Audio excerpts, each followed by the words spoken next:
ಶಾಸಕ ಜೆಎಸ್ ಪಾಟೀಲ್ರಿಗೆ ಸಚಿವ ಸ್ಥಾನ ನೀಡಲು ಅಸುಟಿ ಮುರುಗೇಂದ್ರ ಶಾಖಾ ಮಠದ ಶ್ರೀಗಳ ಪ್ರಬಲ ಆಗ್ರಹ. ಮಂತ್ರಿ ಪದವಿ ನೀಡದೇ ಇದ್ರೆ ನೇರವಾಗಿ ವಿಧಾನಸೌಧಕ್ಕೆ ಬಂದು ಪ್ರಶ್ನಿಸುವ ಎಚ್ಚರಿಕೆ. ಇಂದು ರೋಣದ ಯಾತ್ರಿ ನಿವಾಸದ ಸುದ್ದಿಗೋಷ್ಠಿಯಲ್ಲಿ ಮಾತನಾಡಿದ ಅಸುಟಿ ಶ್ರೀಗಳು ರೋಣ ತಾಲೂಕಿನ ಮೂಲಸೌಕರ್ಯಗಳ ಕೊರತೆಯನ್ನ ಮುಕ್ತವಾಗಿ ಪ್ರಸ್ತಾಪಿಸಿದರು. ಪಟ್ಟಣದ ಮುಖ್ಯ ರಸ್ತೆಯ ಕಿರಿದಾಗಿದ್ದು ಒಂದು ತುರ್ತು ಆಂಬ್ಯುಲೆನ್ಸ್ ಬಂದರೆ ಹೋಗಲು ದಾರಿ ಇಲ್ಲದಂತಹ ಪರಿಸ್ಥಿತಿ ಇದೆ. ತಾಲೂಕಿಗೆ ಒಂದು ಬೈಪಾಸ್ ರಸ್ತೆ ಹಾಗೂ ಸಮಗ್ರ ಅಭಿವೃದ್ಧಿ ಅಗತ್ಯವಿದ್ದು ಇವೆಲ್ಲದಕ್ಕೂ ಮುಕ್ತಿ ಸಿಗಬೇಕಾದ್ರೆ ಹಿರಿಯ ನಾಯಕ ಜಿಎಸ್ ಪಾಟೀಲ್ ಅವರಿಗೆ ಸಚಿವ ಸ್ಥಾನ ಸಿಗುವುದು ಅನಿವಾರ್ಯ ಅಂತ ಹೇಳಿದರು.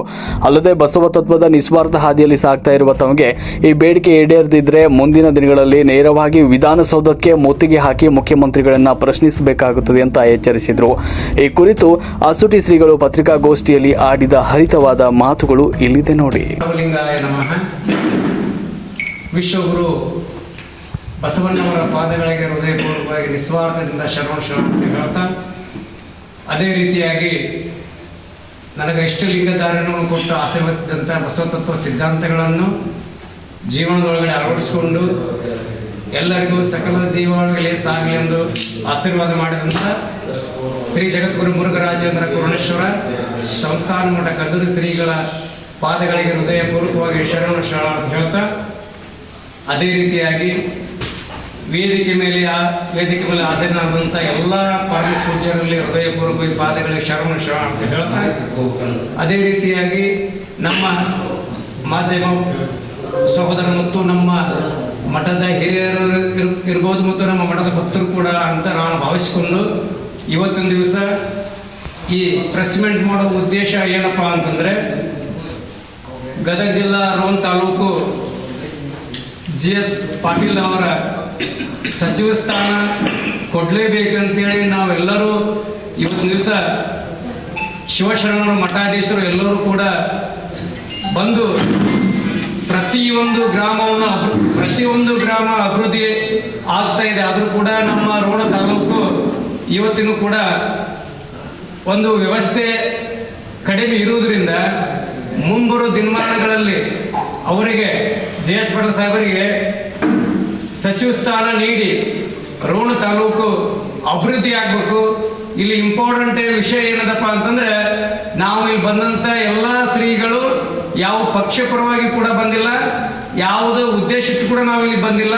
ನಾವು ಎಲ್ಲರಿಗೂ ಕೂಡ ಬಸವ ತತ್ವ ಸಿದ್ಧಾಂತಗಳನ್ನ ಜೀವನದಲ್ಲಿ ಅಳವಡಿಸಿಕೊಂಡು ಎಲ್ಲರೂ ನಾವು ಒಂದೇ ಸರಿ ಸಮಾನವಾಗಿ ಕಾಣ್ತಕ್ಕಂಥ ನಿಸ್ವಾರ್ಥದಿಂದ ಈ ಸಮಾಜಕ್ಕಾಗಿ ಒಂದು ಒಳ್ಳೆ ಸಂದೇಶವನ್ನು ಕೊಡ್ತಕ್ಕಂಥ ಜಿಎಸ್ ಪಾಟೀಲ್ ಅವರಿಗೆ ಒಂದು ನಿಸ್ವಾರ್ಥ ಮನಸ್ಸು ಇರುವುದರಿಂದ ನಾವೆಲ್ಲರೂ ಪರಮ ಪೂಜ್ಯರು ಬಂದಿರೋದು ಅವರ ಒಂದು ನಿಸ್ವಾರ್ಥ ಸೇವೆಕ್ಕಾಗಿ ದುಡಿದಂತ ಆತ್ಮಕ್ಕೆ ಒಂದು ಏನಾದರೂ ಒಂದು ಗೌರವ ಸಿಗಲನ್ನೋ ಉದ್ದೇಶದಿಂದ ನಾವಿಲ್ಲಿ ಬಂದು ಸೇರಿದ್ರೆ ಹೊರತಾಗಿ ಶ್ರೀಗಳು ಇನ್ನು ಬೇರೆ ಯಾವುದೋ ಉದ್ದೇಶ ಕೂಡ ನಮ್ದು ಯಾವುದೂ ಇಲ್ಲ. ಈಗ ಹಂಗ ನಿಮ್ಗೆಲ್ಲ ಗೊತ್ತಿರೋ ವಿಚಾರ, ಬೇರೆ ತಾಲೂಕೆಲ್ಲ ಇಂಪ್ರೂವ್ಮೆಂಟ್ ಆಗಿದೆ, ಬಟ್ ಯಾಕೆ ರೋಣ ತಾಲೂಕು ಆಗ್ತಾ ಇಲ್ಲಪ್ಪ ಅಂತಂದ್ರೆ, ಒಂದೇ ಸಿಂಗಲ್ ರೋಡ್ ಇರೋದು, ಮೇನ್ ರೋಡೇ ಸಿಂಗಲ್ ಇರೋದು. ಇಲ್ಲಿ ರೋಣದೊಳಗಡೆ ಒಂದು ಆಂಬುಲೆನ್ಸ್ ಬಂದ್ರೆ ಹೋಗ್ಲಿಕ್ಕೆ ದಾರಿ ಇಲ್ಲ, ಬೇರೆದವ್ರು ಬಂದ್ರು ಕೂಡ ಹೋಗ್ಲಿಕ್ಕೆ ದಾರಿ ಇಲ್ಲ.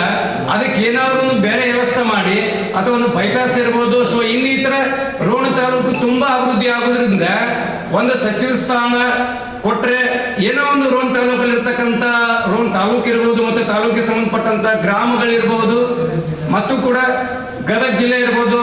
ಅದೇ ರೀತಿಯಾಗಿ ಮಾನ್ಯ ಶ್ರೀ ಡಿ.ಕೆ. ಶಿವಕುಮಾರ ಮುಖ್ಯಮಂತ್ರಿಗಳೇ ಗುರುಗಳು ಒಬ್ಬ ನಿಸ್ವಾರ್ಥ ಕಾವಿ ಧರಿಸಿದಂತ ಗುರುಗಳು, ಪರಮ ಪೂಜ್ಯರು. ಅವ್ರದ್ದು ಈ ಸಮಾಜಕ್ಕೆ ತುಂಬಾ ತ್ಯಾಗ ಇರುವುದರಿಂದ ಒಂದು ಆತ್ಮವನ್ನ ನಾವು ನೋವು ಮಾಡಿ ಈ ಭೂಮಿ ಮೇಲೆ ಬದುಕಿರೋದು ಯಾರಿಗೂ ಕೂಡ ಸಾಧ್ಯನೇ ಇಲ್ಲ. ಇವತ್ತು ದಿವಸ ನಾವೆಲ್ಲ ಮಠಾಧೀಶರು ಬಂದು ಕುಂತಿರುವುದು ಅಥವಾ ಈ ಪ್ರೆಸ್ ಮೀಟ್ ಮುಖಾಂತರವಾಗಿ ಒಂದು ಒಳ್ಳೆ ಸಂದೇಶ ಕೊಡ್ತಾ ಇರುವುದು ನಮಗೋಸ್ಕರ. ನಾವು ಯಾರು ಶ್ರೀಗಳು ಯಾರು ಬಂದಿಲ್ಲ ಇಲ್ಲಿ.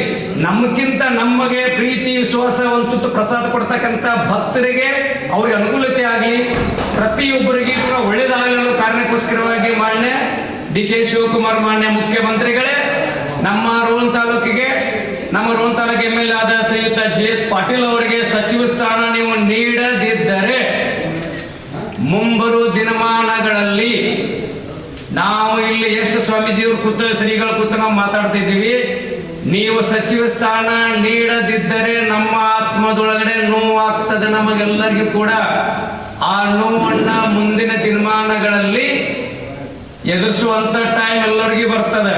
ಕಾವೇ ಧರಿಸಬೇಕಾದ್ರೆ ಈ ಭೂಮಿ ಮೇಲೆ ಅದಕ್ಕೆ ವಿಶ್ವಗುರು ಬಸವಣ್ಣವ್ರು ಹೇಳ್ತಾರ ಏನಪ್ಪಾ ಅಂತಂದ್ರೆ, ಬಯಸಿ ಬಂದಿದ್ದು ಅಂಗಭೋಗ, ಬಯಸಲಾರದೆ ಬಂದಿದ್ದು ಲಿಂಗಭೋಗ ಅಂತೇಳಿ.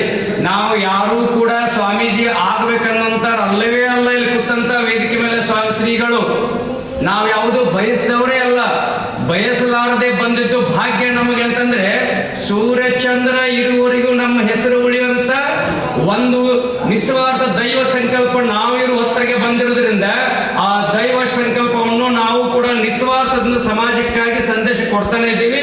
ಮಾನ್ಯ ಡಿ.ಕೆ. ಶಿವಕುಮಾರ್ ಮುಖ್ಯಮಂತ್ರಿಗಳೇ ನಮ್ಮ ರೋಣ ತಾಲೂಕಿಗೆ ಇರ್ತಕ್ಕಂಥ ಜಿ.ಎಚ್. ಪಾಟೀಲ್ ಅವರಿಗೆ ಸಚಿವ ಸ್ಥಾನ ಕೊಟ್ಟು ನಮ್ಮ ರೋಣ ತಾಲೂಕದೊಳಗಿರ್ತಕ್ಕಂಥ ಹಳ್ಳಿಗಳಲ್ಲಿರ್ಬೋದು, ಗ್ರಾಮಗಳಲ್ಲಿರ್ಬೋದು, ತಾಲೂಕಲ್ಲಿರ್ಬೋದು ಮತ್ತು ಗದಗ ಜಿಲ್ಲೆದಲ್ಲಿರ್ಬೋದು ಎಲ್ಲರಿಗೂ ಕೂಡ ಒಳ್ಳೇದಾಗ್ತದೆ ಅನ್ನೋದೊಂದು ನಿಸ್ವಾರ್ಥ ಶ್ರೀಗಳು ಎಲ್ಲರೂ ಒಂದು ದೃಢ ಸಂಕಲ್ಪವಾಗಿರುವುದರಿಂದ ಈ ಸಂಕಲ್ಪವು ಮಾನ್ಯ ಮುಖ್ಯಮಂತ್ರಿಗಳು ಡಿ.ಕೆ. ಶಿವಕುಮಾರ್ ಅವರೇ ನೀವು ಈಡೇರಿಸಲೇಬೇಕು. ನಮ್ಮ ರೋಣ ತಾಲೂಕಿಗಿರ್ಬೋದು ಪ್ರತಿ ಒಂದು ಗ್ರಾಮಗಳಿಗೂ ಒಳಿತಾಗುವಂತ ಟೈಮ್ ಬಂದಿರೋದ್ರಿಂದ ಅದಕ್ಕೆ ನಿಮ್ಮ ಪ್ರೀತಿ, ವಿಶ್ವಾಸ, ತ್ಯಾಗ ನಾವು ಕೂಡ ಬಯಸ್ತಾ ಇದ್ದೀವಿ ಅಂತ ಹೇಳ್ತಾ, ಮುಂದಿನ ದಿನಮಾನಗಳಲ್ಲಿ ಬರೋ ಮುಂಭಾಗದಲ್ಲಿ ಶ್ರೀಯುತ ಜಿ.ಎಚ್. ಪಾಟೀಲ್ ಅವರಿಗೆ ಸಚಿವ ಸ್ಥಾನ ಕೊಡಲೇಬೇಕು. ಕೊಡದೇ ಇದ್ದರೆ ಮುಂದಿನ ದಿನಮಾನಗಳಲ್ಲಿ ವಿಧಾನಸಭಕ್ಕೆ ಬಂದು ನೇರವಾಗಿ ಮಾನ್ಯ ಮುಖ್ಯಮಂತ್ರಿಗಳೇ ಪ್ರಶ್ನೆ ಮಾಡುವಂತ ಟೈಮ್ ಕೂಡ ಇದೆ ಮುಂದಂತ ಹೇಳ್ತಾ ನನ್ನ ಎರಡು ಮಾತುಗಳಿಗೆ ವಿರಾಮ ಕೊಡ್ತೀನಿ. ಎಲ್ಲರಿಗೂ ಶರಣಾರ್ಥಿಗಳು. ಕಳೆದ 4 ದಶಕಗಳಿಂದ ಕಾಂಗ್ರೆಸ್ ಪಕ್ಷದ 7 ಬೀಳುಗಳಲ್ಲಿ ಜೊತೆಯಾಗಿ ನಿಂತು ನಿಸ್ವಾರ್ಥವಾಗಿ ದುಡಿದಿರುವ ಜಿಎಸ್ ಪಾಟೀಲ್ ಅವರಿಗೆ ಸಚಿವ ಸ್ಥಾನ ನೀಡಲು ಅಸುಟಿ ಶ್ರೀಗಳು ಬಸವ ತತ್ವದ ಹಿನ್ನೆಲೆಯಲ್ಲಿ ಧ್ವನಿ ಎತ್ತಿರುವುದು ಸದ್ಯ ರೋಣ ಹಾಗೂ ಗದಗದ ರಾಜಕೀಯ ವಲಯದಲ್ಲಿ ತೀವ್ರ ಸಂಚಲನ ಮೂಡಿಸಿದೆ. ಪೂಜ್ಯರ ಈ ಪ್ರಬಲ ಆಶಯಕ್ಕೆ ಮಣಿದು ಹೈಕಮಾಂಡ್ ಹಿರಿಯ ನಾಯಕನ ಸುದೀರ್ಘ ಸೇವೆಗೆ ಮಂತ್ರಿ ಪದವಿಯ ಗೌರವ ನೀಡುತ್ತಾ ಅನ್ನೋದನ್ನ ನಾವೀಗ ಕಾದು ನೋಡಬೇಕಾಗಿದೆ. ರಾಷ್ಟ್ರಕ್ರಾಂತಿ ನ್ಯೂಸ್, ಗದಗ.